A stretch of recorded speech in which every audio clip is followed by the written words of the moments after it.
Fala aí, gente. Eu sou o Lucas Docas e nesse vídeo aqui voltaremos a discutir o medievalismo em si e não seus subtemas como Forge e coisas do tipo. Em especial, esse vídeo foi inspirado por um artigo que eu encontrei na página da Schola Militium, que é um grupo de medievalistas praticantes de MHMB de São Paulo, de um amigo meu, amigo de um amigo meu, na realidade. E eles postaram um artigo muito interessante essa semana que eu acho que vale a pena falar e discutir sobre ele aqui, né?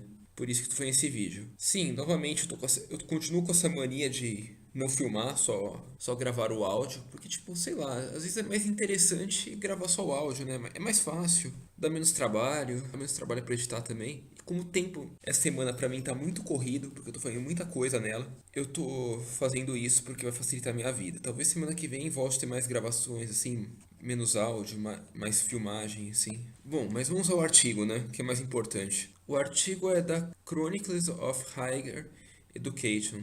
É um site em inglês. Eu vou falar em português aqui, né? Porque, tipo, não faz sentido eu fazer vídeo em inglês. Quer dizer, até faria, mas, tipo, eu já tô acostumado a fazer em português, vou fazer em português, né? Mas é de uma página em inglês que fala para não sejam snobs medievalistas. É o nome do artigo traduzido para português. O artigo foi escrito por Richard o TZ, não sei como pronuncia, não sei se ele é britânico ou se é de outro lugar, mas também não me importa muito, né? Em que, na verdade, assim, a temática do artigo que eu já li, eu já tinha lido ele bem antes e só estava esperando para poder fazer esse vídeo, é a seguinte: como vocês sabem, ou devem imaginar, existe o medievalismo político, o medievalismo acadêmico, o medievalismo de hobby, como o que eu falo aqui, faço aqui, e o neomedievalismo. E como vocês já devem ter percebido se viram os vídeos mais antigos do canal, há um certo preconceitozinho com o que é menos medievalista que você. Sempre há um certo preconceitozinho, assim. Por exemplo, nós medievalistas de hobby, assim, às vezes a gente tem alguns preconceitozinhos com neomedievalistas porque eles não são medievalistas puros. É sempre esse discurso. O medievalista acadêmico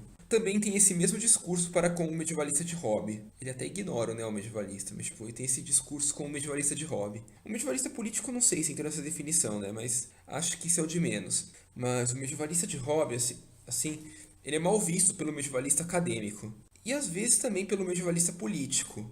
E isso está trazendo. E essas rixas, esses probleminhas, assim. O cara, sempre que você é de um tipo de medievalismo e olha para o medievalista abaixo de você, você olha com preconceitozinho, está trazendo problemas para a estrutura do medievalismo como um todo. Está afastando as pessoas dessas ideias, desse gosto, desse hobby, desse conhecimento. E é sobre isso o artigo, porque o medievalismo político está morrendo, porque existe uma coisa chamada. Porque, vamos dizer, as ideologias ligadas à democracia e até à esquerda, assim, embora possam não estar mais vencendo aqui no cenário brasileiro, ainda estão, né? Mas tipo, isso é uma questão complexa para ser discutida.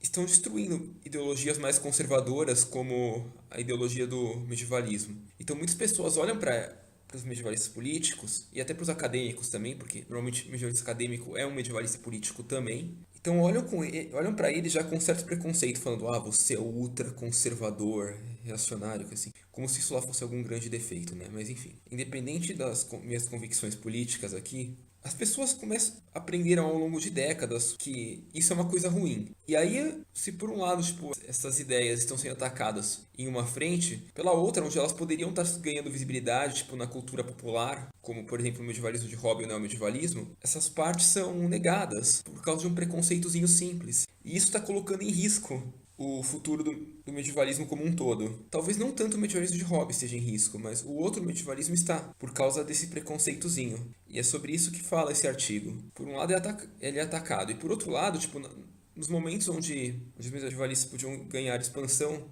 para seus seguidores, eles estão agindo de forma idiota e tendo preconceitozinhos idiotas. Eu mesmo já tive, quando comecei o canal. Depois de um tempo passei a aceitar, porque eu passei a ver que o neomedievalismo é um caminho para o medievalismo de hobby. Da mesma forma que o medievalismo de hobby, de certa forma, pode ser um caminho para o medievalismo acadêmico ou o medievalismo político. Pode ser, não necessariamente será, né? Mas pode ser. Então, realmente, a gente não pode ter... Lógico, devemos ter nossas devidas proporções também, né? Não é por isso que tem que aceitar tudo, né? Mas, tipo, mas devemos parar de ficar de preconceitos baratos para coisas que realmente não vão ajudar em nada, só vão atrapalhar.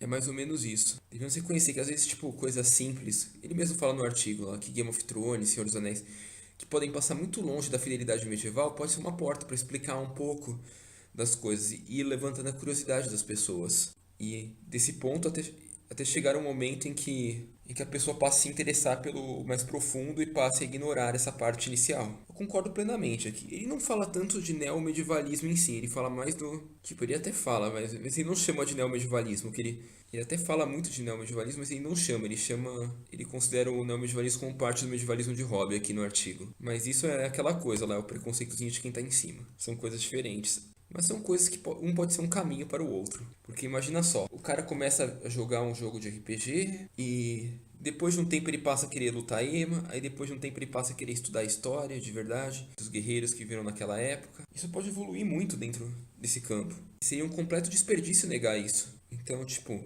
eu tinha esse preconceitozinho, talvez ainda tenha dentro das devidas proporções, porém, tipo, eu começo a não ver mais como uma coisa ruim, que deteriora a imagem de um medievalismo mais medievalista acima, uma forma acima, né? Mas sim como um caminho apenas. O cara está iniciando e vai chegar lá um dia, se ele realmente quiser. Bom, o artigo vai ficar na descrição aqui e para quem souber inglês tá ótimo. Tô mais comentando ele do que lendo ele, falando, traduzindo tudo, né? Porque eu acho que é muito mais essa ideia que temos que passar do que qualquer coisa. Que, por exemplo, tem uma comparação aqui dele que realmente no século XIII as pessoas não possuíam tecnologia para produzir suas espadas e suas armaduras, mas tipo, não é por isso que hoje nós devemos abrir mão dela para poder montar as nossas na hora de praticar uma luta e coisa do tipo. Também tem uma crítica ao formalismo aqui, mas eu não vou nem entrar tanto nisso porque tipo a gente já não é formalista aqui nesse canal, né? Mas acho que é isso só.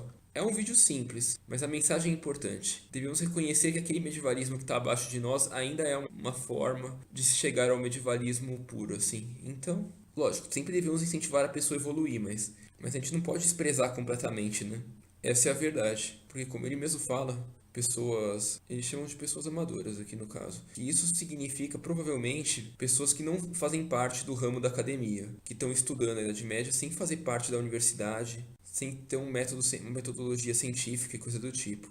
Mas pessoas assim, que estão por fora, podem atingir coisas boas e colaborar também. E é isso a mensagem. E também podem evoluir e se tornar e colaborar com o aumento dessa comunidade medievalista e não deixar ela morrer. Então, a seguinte, não vamos deixar a comunidade medievalista morrer. Por isso que aqui eu não falo só de medievalismo, falo de neomedievalismo também. E se você entrou aqui pelo neomedievalismo e está curtindo e evoluindo para o medievalismo, eu só tenho a te dizer uma coisa, parabéns. E por favor, colabore para que mais neomedievalistas possam se tornar medievalistas de hobby e assim permitirmos a evolução e a manutenção dessa comunidade. Obrigado e tchau.